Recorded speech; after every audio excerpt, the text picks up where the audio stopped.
అందరి ప్రాణాలు యమధర్మరాజు గారు తీస్తారు. యమధర్మరాజు గారి పేరు చెప్తే అందరూ భయపడతారు.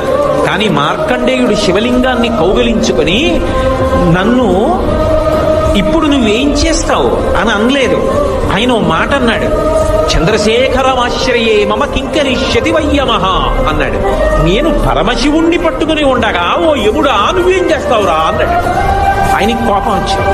అంటే నువ్వు శివలింగాన్ని కౌగిలించుకుని ఉంటే నేనేం చేయలేను అనుకుంటున్నావా అని పాశం వేశాడు. మరి శివలింగాన్ని గట్టిగా కౌగిలించుకున్నప్పుడు ఆ పాశం శివలింగానికి కూడా పడింది. పడేటప్పటికి చూశాడు శంకరుడు, నన్ను నమ్ముకుని నన్ను పట్టుకుని నేనుండగా నువ్వు ఏమీ చేయలేవంటూ ఉండగా పాశం వేస్తావా? అంతే ఎడంకాలెత్తి తన్నాడు యమధర్మరాజు గారి యొక్క వక్షస్థలం మీద. అందరినీ చంపే యముడు మరణించాడు. ఆ మరణించినప్పుడు దేవతలందరూ వచ్చి స్తోత్రం చేస్తే మళ్ళీ బ్రతికించాడు యమధర్మరాజుని. నా భక్తుల జోలికి వెళ్ళాడు.